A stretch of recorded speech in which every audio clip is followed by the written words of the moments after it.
Welcome back. Today I have a special guest with me, Mr. Steve Ramirez, the author of the book The Great Migration. His book was named a finalist in the 2021 Wishing Shelf Book Awards for Adult Fiction and the Self Publishing Review's 2021 SPR Book Awards. That's an amazing accomplishment for a debut novel. Good morning, Mr. Ramirez. How are you doing today? Very good. Yeah, it's been a good week so far. The weather here in California, at least where I am, is very spring-like and it's really nice. Wow, that's How nice. about you? I'm doing good. Thank you. Good. Good, good, good. Your book, The Great Migration, was a pleasure to read. The different themes you have explored within the book were very captivating and evocative. I'm delighted that you accepted my invitation for this interview. Thank you very much for that. It really is. It's my pleasure to be here. Thank you for reaching out. Without further ado, let's begin with my first question. In one of our discussions, you mentioned that a book, Deep Survival, influenced the spirit of survival in your writing. I couldn't help but notice that as a non, remembering Captain Riker's training instructions was probably inspired by the lessons in the Del Rio scene described in Deep Survival. Am I right about that? You're absolutely right. And the interesting thing about that chapter, I really liked Azanon as a character and the way he complemented Lemuel's character. But and I had a clear vision of that first chapter that those characters appear in.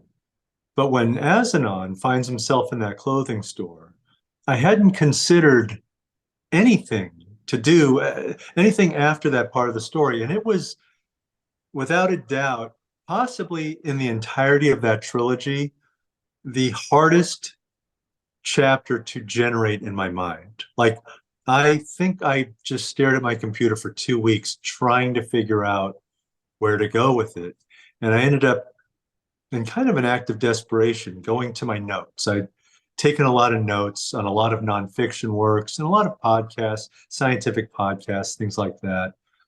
And I found that chapter, the chapter of notes that I took on deep survival in Del Rio. And I thought, man, these are the principles that are like, this is what I've been waiting for, really. But then I thought, well, Azanon doesn't have this skill set. How can I give it to him, so to speak, so he can find a way out of there? And that's exactly how that chapter came to be. And then, he meets Kyra, and those chapters progress from there. But yeah, that I don't know what would have happened to that book and those scenes without having read Deep Survival. That's very clever the way you introduced that. Although he didn't have the experience, you introduced Captain Riker's instructions in that scene and it made it very unique. That was quite interesting. That's a very good point, because it did help to round out. Captain Riker had influenced so many people in those stories, but he's not in the story much himself. And that was a really, I never even realized until you just said that, but that was another way to just kind of make him more real, give him a greater presence in the other characters that he's influenced. The tension, suspense, and the nail biting thrill in that scene had me holding my breath to know what would happen next. That was a great scene and I really loved it. I think, honestly, I think it's my favorite chapter in the whole book. Though, actually, those sequence of chapters, what I had intended, because I know the first 100 pages of The Great Migration, you get introduced to a lot of different characters in a lot of different locations. And my idea was to create all of this story, and it doesn't seem to be connected at all. And then using the Azanon Lemuel chapters, prepare the reader for what is to come, so that by the time you leave Garrison and go back to the Crystal City on the day before the Cabochon Festival, I was hoping to create in the reader a sense of, oh my gosh, I think I know what's going to happen. And just having to read forward and see if indeed, you know, their suspicions are correct. But You captured that was that. the point of the narrative chaos, so to speak, in building up to that story and building up to Cabochon. You captured that really well. Even though there were so many characters, I did not get lost. I did not lose connection with the story. It was placed strategically, and everything came together beautifully. So, Well, thank you, and I'm so pleased that you enjoyed reading that story. I mean, it's such a rare experience. You know, I didn't start writing till I was 49, and the I hadn't considered what it would be like to write something and have somebody actually connect to what I've written, and then to be able to discuss it with that person. It's really a rare treat for me to be able to do that. So I thank you. it's my pleasure. My next question is, when your book first came out, was it an instant success? If not, what changed that? And how did that affect you on a personal level when locally you came to be recognized as the author of a bestseller? I suppose it's all a matter of perspective. Before I had launched the book, I had done a fair amount of reading on how to launch a book, how to prepare, all these things. And some were within my ability and some were not, because it was a first book. And it was the first book of a trilogy, which at the time was uncompleted.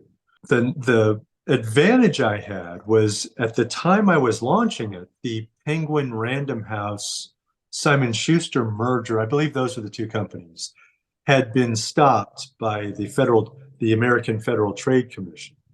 And they said they were afraid of, you know, publishing becoming a monopoly, and that's why they blocked that merger. Through the course of that trial, the records for Penguin Random House and Simon Schuster were made public, and people could see exactly how many books were selling how many copies. And what we found was almost all books sold less than 200 copies. Like, it was really staggering. You could see that their revenue was being generated on a very small number of authors who sold a very large number of books. You know, authors like James Patterson or Stephen King, you know, they sell in the millions, and they were really keeping it going. Whereas, you know, everybody else, you know, it's not cheap to publish and distribute a book. And most of the books that they had published were financial failures. So keeping that in mind, when I launched the book, um, it it did really well. As you see, you know, like, it exceeded my expectations tremendously.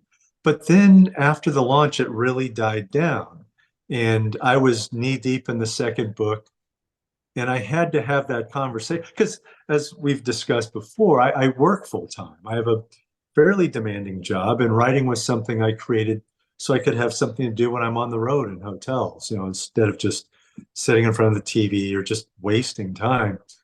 And it worked really well for me there. But, you know, I didn't, once I had an honest discussion with myself, I understood that I don't have the time to really, time and energy to go deep dive into how to market a book and to have that constant internet presence. And, you know, it's a constant effort. Once, you know, once you have your book, there's so much work to do to make it successful. And I really had to step back and say, okay, I'm working. I enjoy writing. There are people that have read the first book that are waiting for the second and third. I'm just going to focus on being creative and completing the trilogy. And I'll make some efforts in marketing here and there. What I was doing was experimenting. I would advertise it on Amazon, advertise it on Facebook, and see what worked, what didn't. Change the blurb, see if that helped, and monitor everything. But it's a very slow approach, and you're not going to achieve a lot of success that way. And it really wasn't until the online book club made it, you know, it was book of the month for January of 2024. And I ran a free promotion leading into the month. And I mean, like, I think it was crazy. It was like in the first 24 hours, there was like 3,000 or 4,000 downloads. I mean, it was unlike anything I had seen.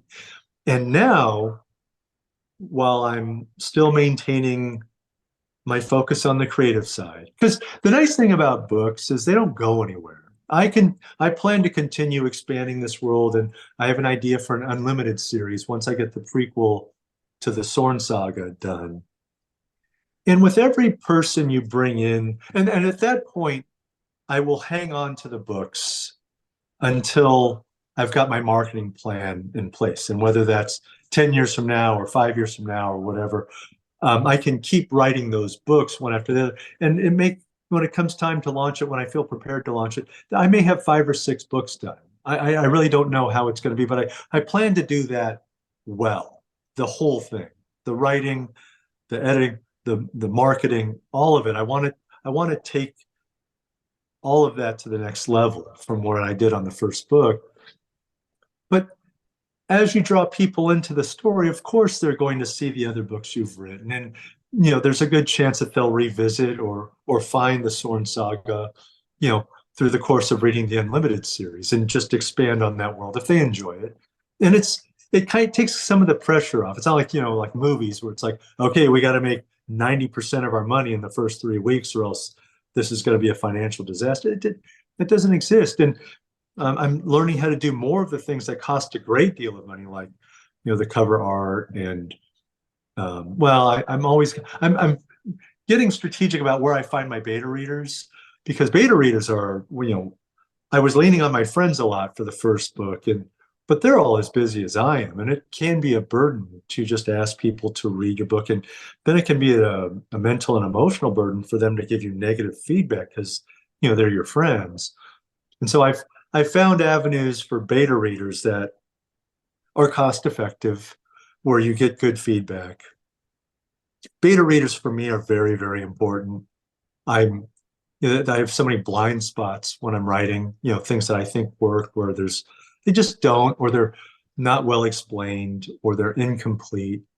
And that's where I really lean on beta readers. So thankfully, I had a lot of beta readers on that first book from all different walks of life. Some people I've never even met face to face, and every bit of feedback they gave me went into helping make that book successful. Even though I had to kind of, what we talked about earlier with all the characters. I mean, my gosh, the first time, Nisha, you wouldn't believe it, the first draft of The Great Migration, I had to eliminate it was time to finish the book, I had to delete like 120 pages. And I think I got rid of, if you can believe it, like another 12 or 15 named characters. They were all in these troops of like actors and groups of this and that, but it was just too big. The story was ponderous. So I had to cut out everything that wasn't critical to the main storyline and what I knew was going to happen in the second and third books,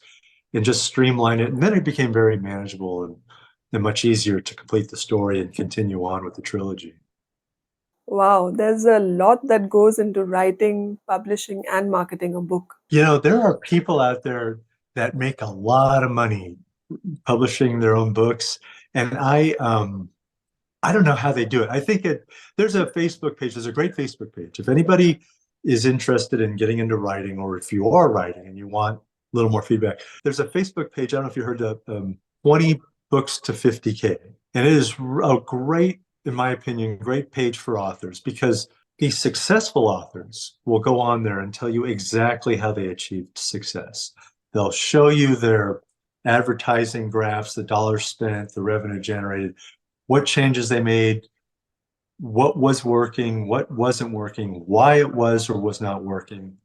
It's wonderful. And so right now I'm just trying to get to the point where I've covered all the hard costs that I spent on the first 3 books. And in my mind, that'll be a big success. But I really do think I just need to have more titles available. It seems like with every title, you become more relevant as an author on the internet. It means your advertising dollars will be maximized. You have more opportunity to talk to people like yourself, booktubers and people in the media, which are, book enthusiasts, let's say, that speak to other book enthusiasts. It's a more efficient way for me to find my readers, because at first I didn't know how to advertise. And of course, I think, I don't know if everybody does this, but I thought this book had a much broader appeal than it really did, because I thought it had appeal to anybody and everybody who read books. And it's not, it's a science fiction book with a fantasy feel to it. So in that sense, maybe it would appeal. I think it does appeal to fantasy and science fiction readers. Some of the reviews that came out on The Great Migration still have it categorized as fantasy, even though realistically there are no fantastical elements to it. It's all science-based, but that's fine. That just, it means it's a different world that they went into, and the elements were fantastic to them. And fantasy, I think right now is a bigger genre than science fiction, so it doesn't hurt to be included in a bigger genre than the one you wrote into. So I'm very happy with all that. And my point is, when I started working with the online book club, that's when I could really, they have so many readers. They have, 50 or 70,000 readers. There's a dedicated group of science fiction readers in there and fantasy readers. And I loved seeing their discussions on the book, hearing their feedback. There's so many readers gave me editing notes, and they all went right back into the book. So now the book that a person would download or order has all of that. They were so sharp. There was one point in The Great Migration where I got the number count of a group of people wrong because I was anticipating it a page later. And it happened so close to when the group expands that it was never caught by anybody. And one of the readers caught it and said, "Hey, you said 4 people on this page, which should have been 3, because it doesn't become 4 till like a half page later." And I'm like, wow, it was amazing. And I don't know anybody that could have possibly caught that, but that person did. And all those changes went into the book. That's wonderful. We do have an incredibly dedicated and professional community of readers, and I'm proud to mention that we have grown to over 5 million members now. Oh, no wonder. Oh, 5 million. I had no idea it was that big. Just no idea. But they are astute. I showed one of the reviews, and it wasn't a public review, it was a review to me. They can give you feedback directly. And it was so eloquent. I showed it to my friend, and she was like, "This person should be a writer. Like, this review is written beautifully." And I said, "Right?" I go, "And this isn't the first one I've seen like this. There are dozens where they're just, I mean, their use of prose and their command of, the written language was astonishing. It was inspiring, really. I'm like, I think this person probably writes better than I do, because the review is striking. Like, it's a striking thing to read." Thank you so much for your kind words. Now that you mention, one of our viewers and an aspiring writer, Sushan, had a question for you. He wanted to know how you imagined and planned the fictional world in the book. If you could share some insights, it would be useful for many like him.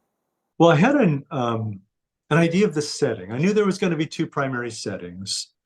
The Zuni wilderness setting in Thunder Valley, and then the urban setting primarily consisting of the Crystal City, with that little side track into Garrison, which is a similar city to, the Crystal City.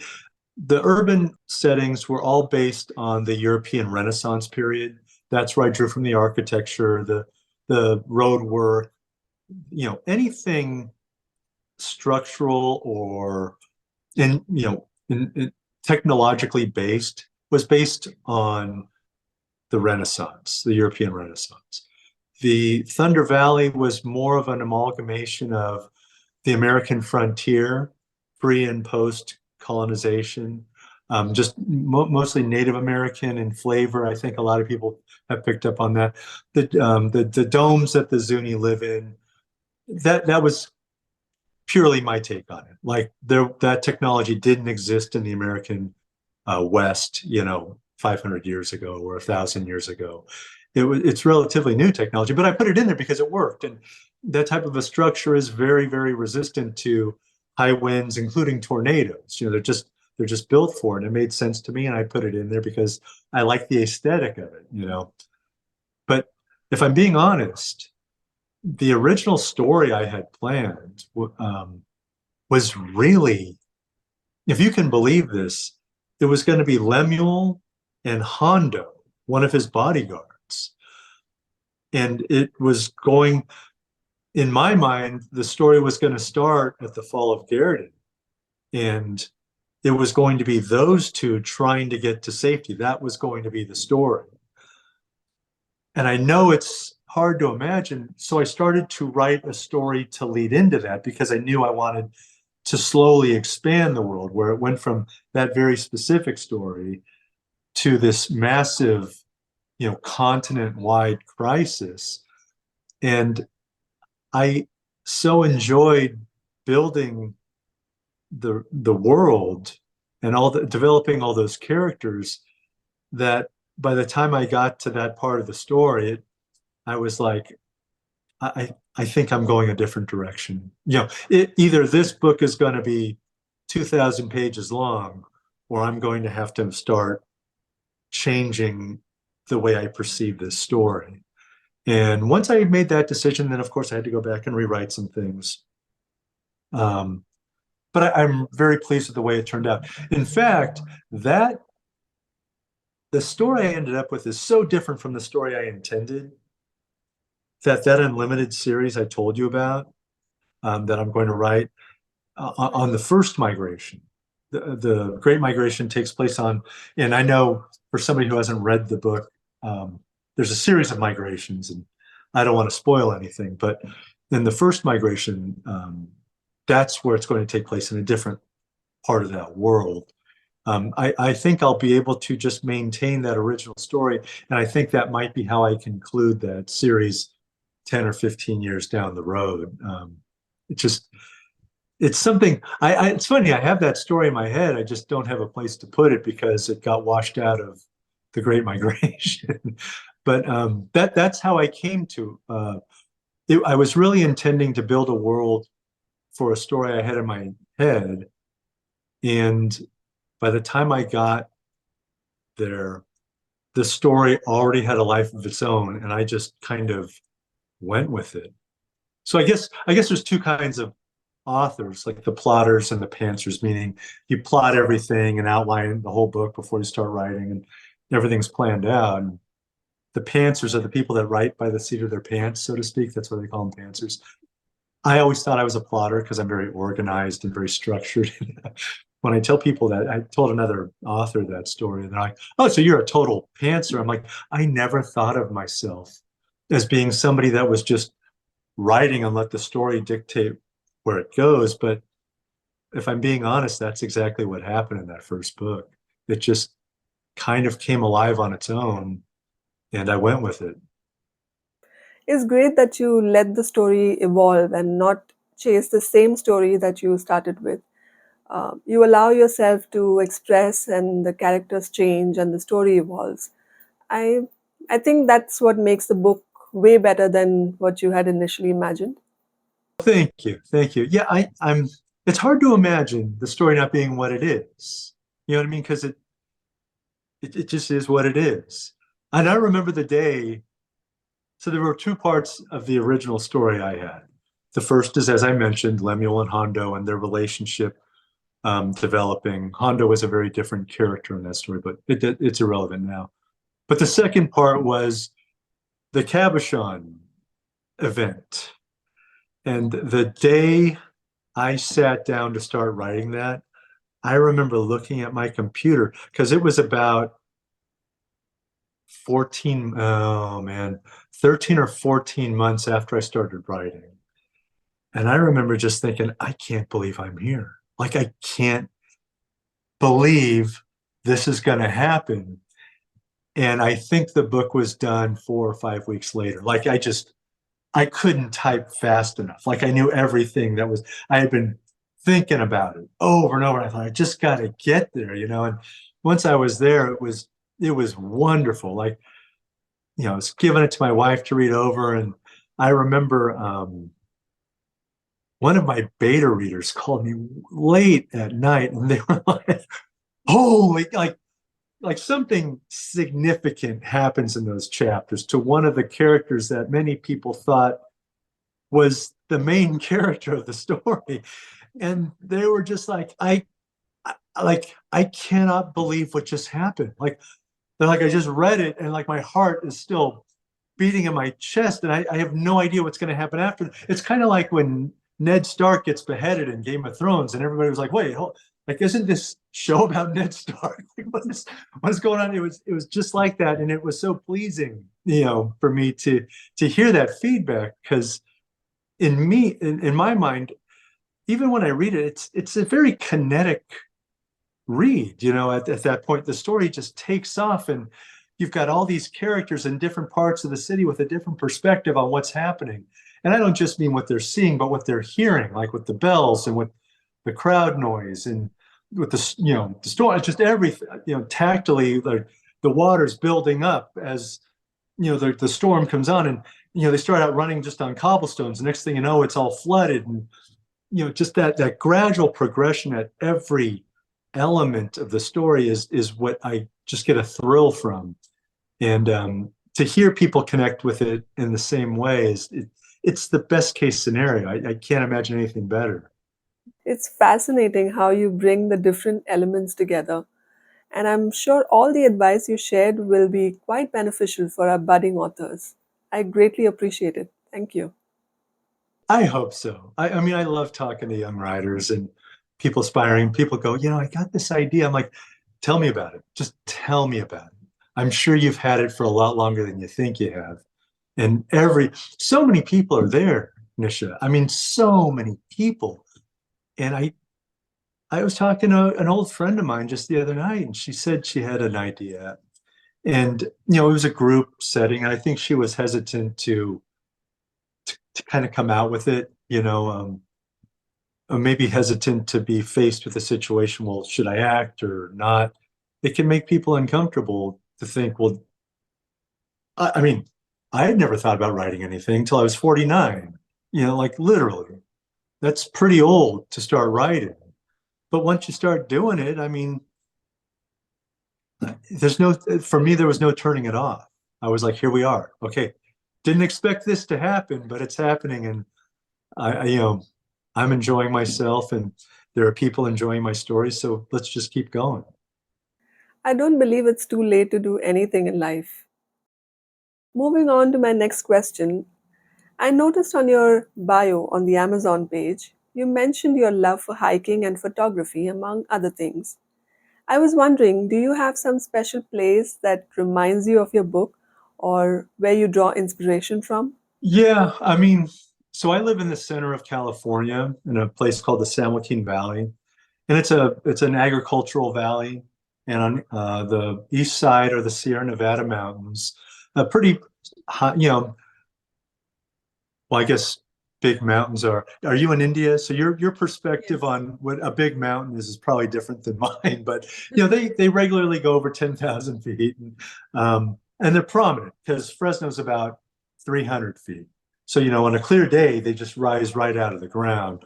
And then to the west is a coastal mountain range that isn't as high, but um, you on the very clear days when it's been raining, you get a sense that you're in a valley.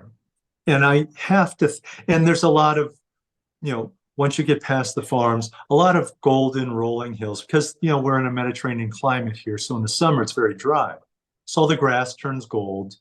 And in your way into the mountains, there's a lot of foothills and they roll. And I know that influenced the way I made the Thunder Valley. Just hiking around the valley, hiking around the foothills, kind of always being low, but having a high point, within striking distance if you wanted to gain perspective on what's going on. There's oak trees and alder trees and um, the creeks and rivers. All of that, I think, had a tremendous influence there. Whereas, as I said, the city, the urban settings, that was really from European history, where I think the Renaissance period is beautiful for a lot of reasons, like the art and all that stuff. But I really like, I find the architecture to be so fascinating, and it's so well done. It's elegant. It's strong. I just thought it all fit very well. Where it doesn't happen too much in the first book. The initial chapters are in Thunder Valley. Then you really just go to the urban settings. But on the trilogy as a whole, the reader tends to go back and forth. And the goal is always to get your readers to enjoy what they're reading. But sometimes it's nice to get a break from one setting and just go into a different. So it's almost like you're starting over, and there's just a very different feel from the valley than there is from the urban settings. And I think, given I've done a lot of hiking in the American West, especially the Southwest. So, and I know in the second book there's a scene where these two characters are hiking north to a city, and that was taken directly from my experience of hiking around the Eastern Sierra. So on the other side of the mountain range that I can see, it slopes up pretty drastically. And in those books, there's a flower called a Zuni paintbrush. Well, there's actually, that flower is called an Indian paintbrush locally.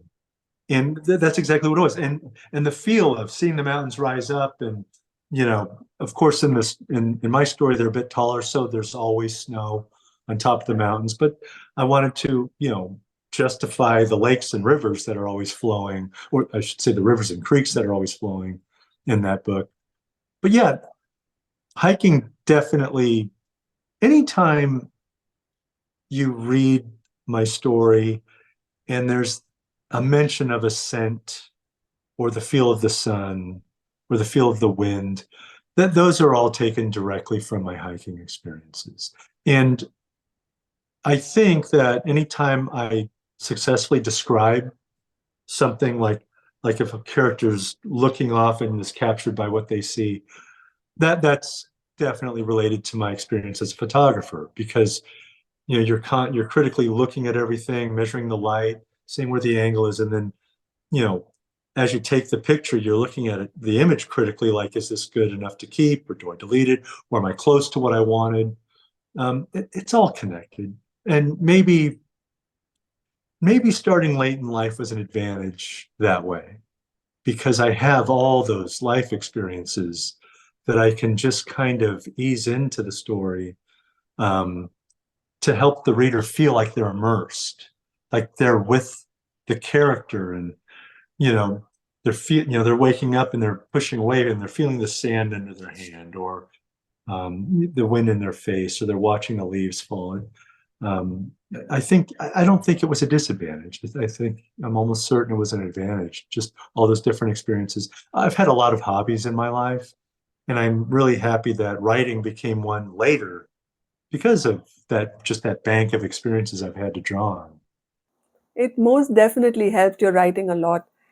I experienced it, and I know many readers will agree with me on this. When I read your book, I felt like I was in that scene. I could envision the landscape and feel the emotions of the characters. All of that adds significant value to the book. Oh, thank you very much. I appreciate you saying that. That's when hiking was the funnest for me. When I could just, you feel, you breathe in and you smell the blooms, or you smell the trees or the water, or feel the sunlight and the wind. I mean, it's wonderful.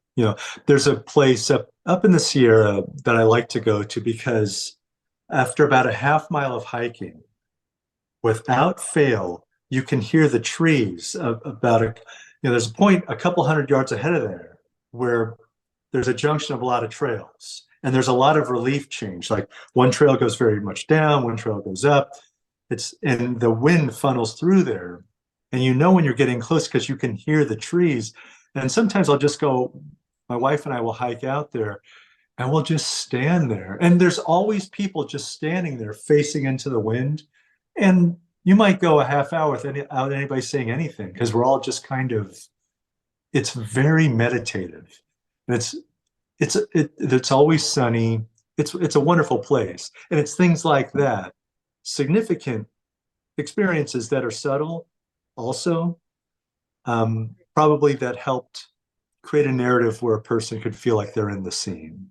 Because I do write and rewrite, go back, write the chapter, go back, add some feelings. Like, maybe I'll approach the chapter of the tactile feelings. Like, is it cold? Is it hot? Is there wind? Is there not? Are they smelling anything? Is there an opportunity to do that? And then, go back and touch on their emotions, the mindset, like anything that might be relevant. I'll just add it, almost like a painter might do their outline and they add some color. Maybe one day they'll work with blues and the other day they'll work with reds. That's how I like to do it. And so, but doing it that way also kind of makes you feel like the chapter's never really done. And I heard some famous authors say that, like, at some point you just got to say, okay, it's done. I'm not going to write. I got to get on with the book. But, I felt the first couple of years after I'd written the first book, it's like, oh, I'd like to go back and rewrite that. But now I'm very happy to leave the book where it is and let it exist on its own. Here's my next question.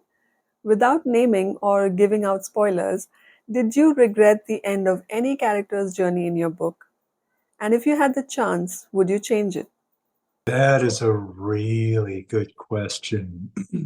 And I think you probably know the characters that are not at the end. They're in the middle. Yes, the quick answer is yes. And because of just some ideas I had for the story, it's going to sound strange, but I hadn't intended for. There's a group of characters in the middle who meet their end, and it's not even. It's kind of some people were after they'd read it. I guess it was a little more cliffhangery than I had thought. They were like, well, they thought they might show up in the second book, and I was like, no, that was the end.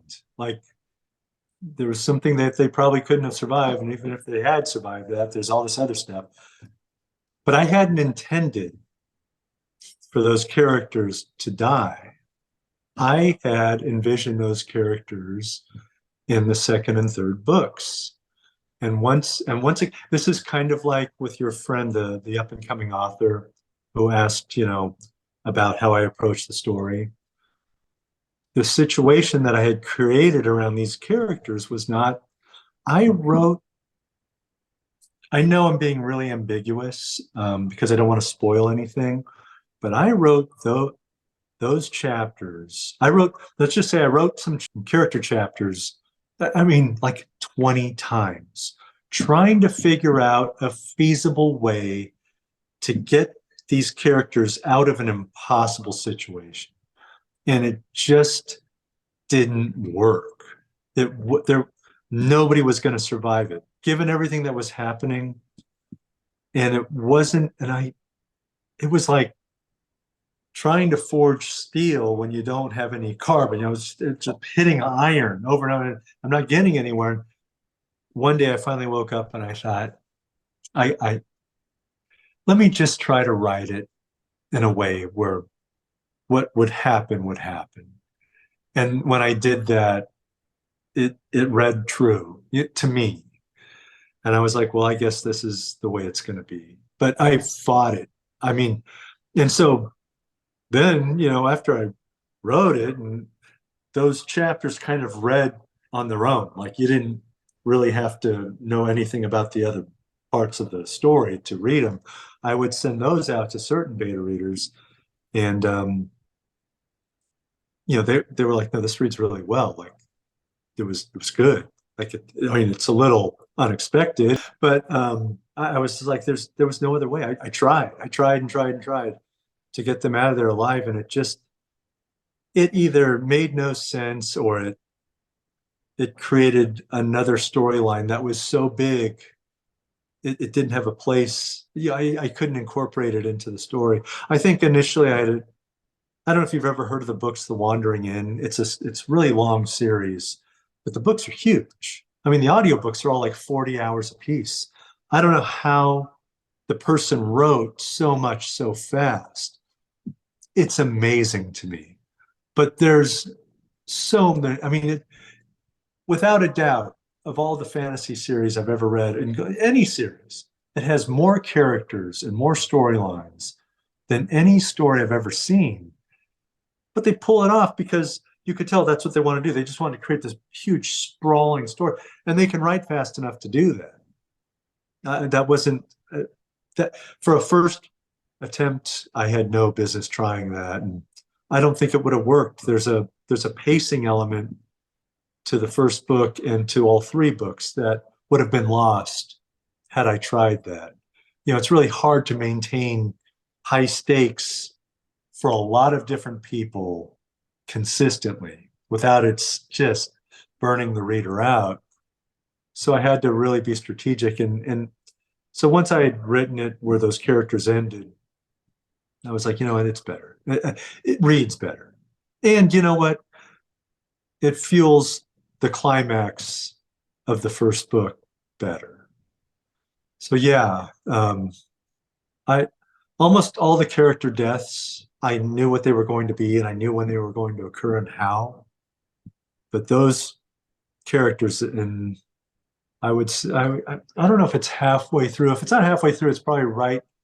Yeah, it's probably about halfway through The Great Migration. Anybody who read that book knows what I'm talking about. Those were the ones I did not see coming. And that was kind of, once again, that kind of the story dictating, you know, what was going to happen there. There's just no other way it was going to work out. Although it was heartbreaking to see some of those characters die in the story, I think it made it more realistic. The unpredictable nature of those scenes makes your book stand out. Otherwise, it's as if you know that since they are the central characters, they surely have to survive. So you have a feeling that, they will be okay. And that, I believe, defined the notable distinction of The Great Migration compared to other books in the same Oh, genre. thank you. Yeah, it's risky. That's a risky prospect because there were those characters, and then there's one character in the climax that, I mean, I thought everybody would see that one coming, and nobody, as it turned, it seems that nobody saw it coming, and I was like, really? And ooh, man, one of my beta readers really lit me up after that one. I mean, they were genuinely, they were infuriated because I was listening to them. We were talking one on one over the phone, and I thought, oh, they didn't like the story. I could just tell in their tone of voice. And then it came out. He was like, no, I mean, he was just mad. Like he was still mad about it. And it had been he had finished it the night before. And I was like, I was so inexperienced at the time. I'm like, I don't know if this is a good thing or a bad thing. I mean, he's clearly engaged in the story, but I don't, was my intention to hurt the reader. It just, that was going to be part of the story because, you know, there's a character, one of the main characters is the main character. And I think it's clear after that point who the main character is. It clearly wasn't obvious to anybody prior to that. Absolutely, that was quite unexpected. Moving on to my next question. Although fictional, this book reminded me a lot of what's happening in the world, like religion based conflicts, a pandemic creating havoc, as well as the themes of resilience in the face of adversity. Did you intend for it to be that way? That was very intentional. At the time, in the United States, and I've since stopped watching the 24 hours news channels because I find them to be a little sensationalistic and probably manipulative. But what I found was this element of religion kind of taking over our political policies, like our governmental policies. And, in the American Constitution, there's a very clear dictum of separating church and state. And I felt like that was being threatened significantly.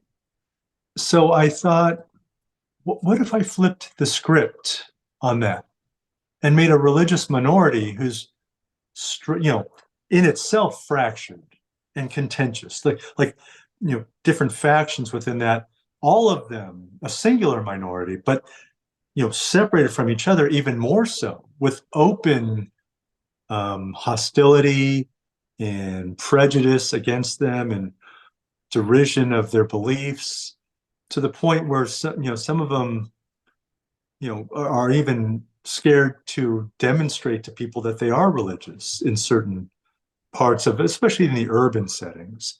I thought, what would that look like? And the more I thought about it, then I thought that is, because I think that most people we're all about the same. I mean, most people have a good heart and they want to live a good life. I don't, you start talking to each other, and I find people gravitating towards their commonalities much more easily than gravitating towards their differences and arguing about that. And then the settings, like my wife goes to an art studio. She's a member of an art studio, and I've gotten to know a lot of those people very well. And I know their backgrounds are all completely diverse, and their religious and political beliefs are very diverse and very strong. But none of that ever comes out in the studio because they're joined together by their love of art, and they speak productively of their common interest while they're with each other. And I think we all naturally, most of us are naturally like that. So it gave me an opportunity to create this religious minority, a fractured religious minority with a lot of contention between the factions. But then, early on, like Sconce is an obvious, like, antagonistic character. He kind of represents that obstinate, I want to be heard, I want to be seen, my community, even though we deride this country, we have our place we deserve our place at the table. And you can see it both ways. But then Lena is another character where, she thinks of herself as one of the true, like everything she is attached to that religion, but she's also a very good person.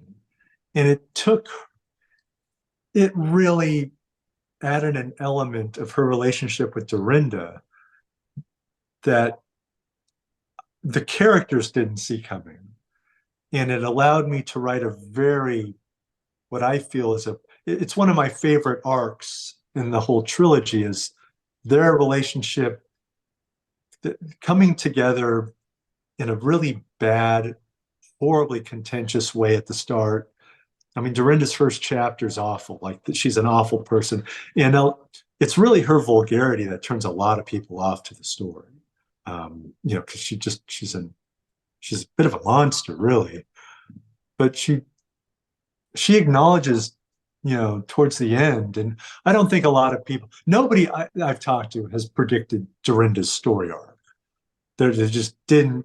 It starts out in book 2 where something happens and it affects her, and I don't think anybody saw it coming. And for some reason, people thought she was going to be, because she's so strong as a warrior. I think people thought she was going to be on the front line fighting the S'orne, and I'm like, the kingdom's not sending their only princess to the S'orne with the army. It's ridiculous. Like, she has to have a different battle. The battle for herself, is a very hard fought one, and one that I'd like to think she wins by the end. But none of that would have been possible without first starting with the religious principles that we are talking about within the story. Where there was a very conscious, very deliberate separation from religion in that country's history, because religion had taken over their politics, 200 years past. And in a desperate time of need, the people that had worked their way into positions of power, manipulating the religious minds, just turned their backs on the citizens they're supposed to be helping. And that was enough. That was the final straw to bring about a revolution. And so that was very deliberate because of what I was seeing. the discussion points on TV always want to present themselves as if this is what people are thinking, and then you start talking. Well, you realize nobody's that angry all the time. Like, it's ridiculous, and I do think it's manipulative, and that's why I don't engage in that type of media anymore. It's bad for the mind and it's bad for the soul, you know. It's portraying just one side of the story and not giving you the whole picture. They just want to sensationalize everything. So, yeah, I agree. That's exactly the way I feel about it. Exactly. And you step back away and it seems to become very obvious. After you've watched it, it leaves you with a bad taste in your mouth and you feel so depressed. It feels like such a waste of time. You're exactly right. And I mean, there's 330 million people in America. There's way more in India.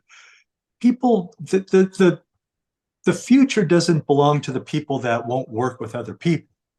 Like our only hope is to find common ground and concessions and learn how to live with each other. There's no future in this I'm right, you're wrong, black or white type of reality. And that's all you see in the media is, in America, they're always saying, oh, the left says this or the right says that. Well, you start, like, I have a friend who defines himself as very right wing conservative. I'm like, dude, you're pro this, you're pro that, da da da da.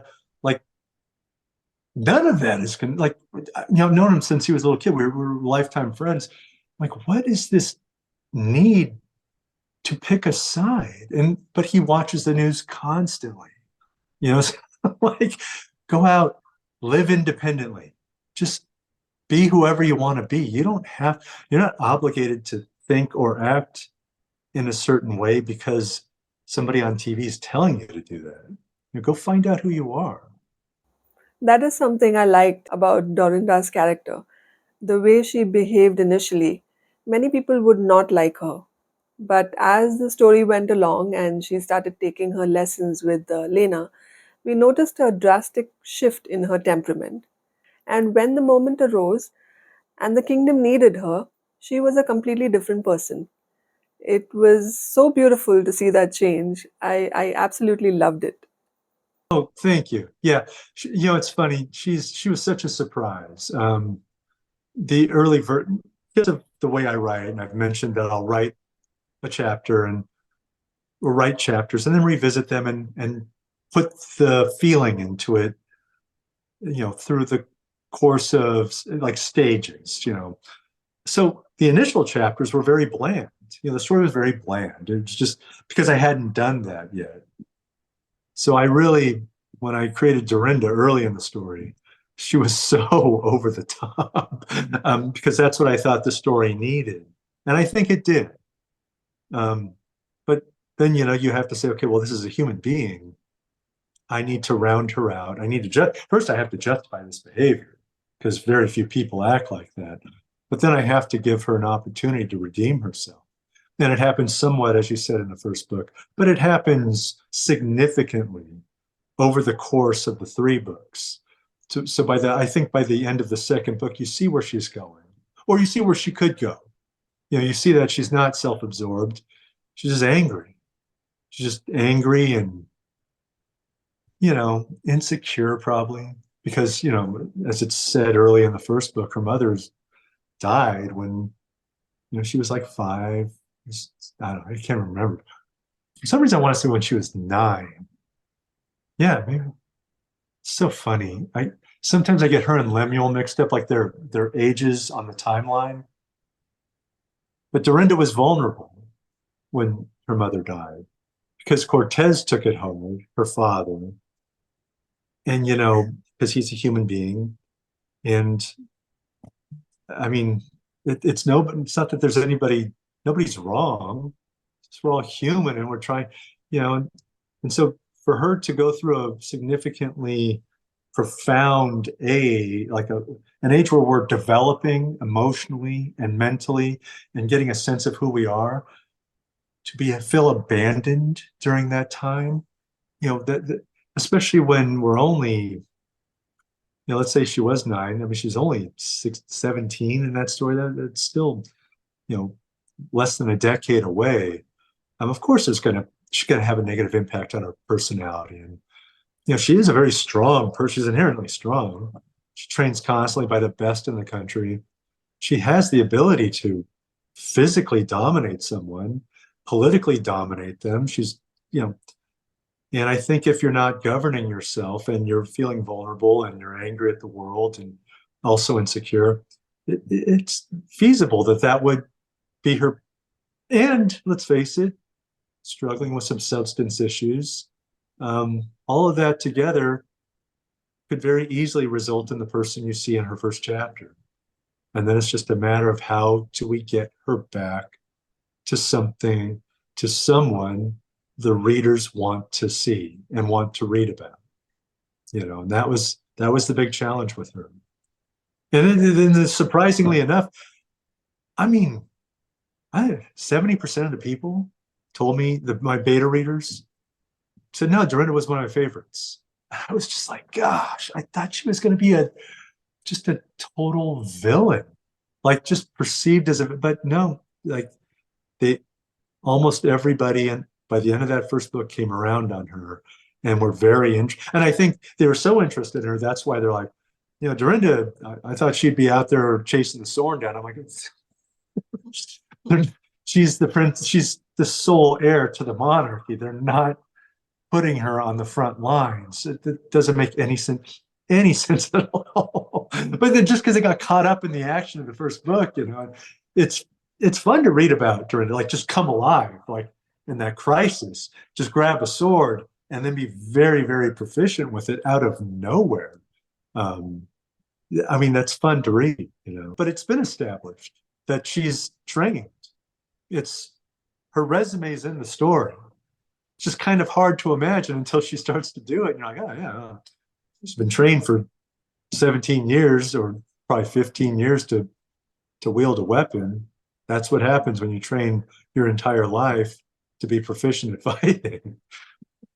I think I agree with your beta readers that she was one of the strong characters in the book because it portrays us as humans. We all have faults and we also have our good qualities. So it's not wise to judge someone based on just what you see. There's something deep down that could be very different, and we don't know what the circumstances are. It makes her character seem so real and relatable. Thank you. And when you learn about her trauma, there's another book. I think I mentioned to you in our previous conversations. I have a friend who's a psychologist, and with Darenda's character in particular, he gave me a lot of time to talk about how a person with her background, which I won't spoil, might manifest, like their behavior, how it would manifest, what it would look like in the real world setting. And there's a book called The Body Keeps the Score that I read and took a lot of notes on in terms of psychology. It's a book on trauma and how it manifests in people.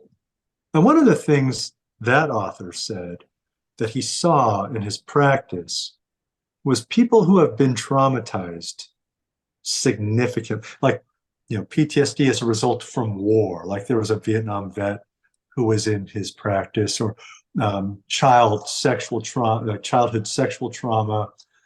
These kinds of significant life-altering traumas. One thing that you see a lot of times in these people is they will dive headlong into high-risk behavior. The Vietnam vet who was mentioned in that book would get on a motorcycle and ride at extremely high speeds through dangerous roads. And the reason seems to be that when you're in a situation like that, you can't think about anything else. Like all of your traumatizing memories disappear and you're in the moment. And for some people, that's the only way they can stay in the moment, is when they have to be, or else they'll die. Like high speed, motorcycle or base jumping, or these things that you are overwhelmed by the experience and are unable to think about anything else. Seems that people suffering from trauma will often seek those activities out. And I kept that in mind on the day that Dorinda has to fight. And I tried to demonstrate, and I think even in Lena's narrative, she even said, Dorinda, it, like, she just comes alive. And she's like, oh, let's do this. Here, we have to do this. We have to get there. This is what's going to happen. Stay there, blah, blah, blah. Do you want this dagger? And she just doesn't falter. And I think a lot of readers said, well, she's been trained. In my mind, that's the day where she doesn't remember anything except who she is and what's going on and what she can do about it. So that's how I wrote those chapters, is keeping the principles of, or those specific principles presented in, The Body Keeps the Score in mind as I wrote Dorinda's reaction to the crisis and how she responded to it and how she kept responding to it. Even after it had ended and she's looking at the aftermath, she's already formulating the plan of, look, this is what we're going to have to do in the next 72 hours. And I don't want to hear about how tired you are, because we're all tired. Anybody who survived that's tired. We got to get to work because it's not over yet. We got to, this happened and it could happen again. And we've got all this mess to clean up, or else we're going to have a new crisis of a completely different nature on our hand. And that's why I wrote her that way in the final chapters of the first book, was because of what I had read in The Body Keeps the Score. The paradigm shift in Dorinda's character was portrayed really, really well, and she's one of my favorite characters. It's so hard not to like her, which if nobody's read the book and then they start to read it, her first chapter, they're going to probably wonder what we're talking about. Like, how could you possibly like this person? But it's like we talked about. She's not evil. She's just been hurt, and she's angry about it, even if she doesn't even know she's angry about it. And, there's an element of that in all of us, because we're all human and life isn't perfect. That's just the deal. And I think that's why people respond to her at the end, not at the beginning, at the end. That's right. That's all the questions I have for you today. Oh, thank you, It was a Nisha. wonderful conversation. I really had fun, especially the ideas and tips you suggested. I was really excited to have this conversation with you. It's always good to talk to you, and I've really enjoyed getting to know you. But thank you for your time, and thank you to the online book club. They're so great. It's such a great community. I mean, it's just passionate about reading and of stories, and people with that much experience. It's really just amazing to get feedback from them, and not just on me, but on the other books. Like, I've been in tune with the other authors that come through that, that community, and it's just great to hear their feedback and see the discussion points online. And it's made me actually want to join a real book club. There's a lot of reading groups.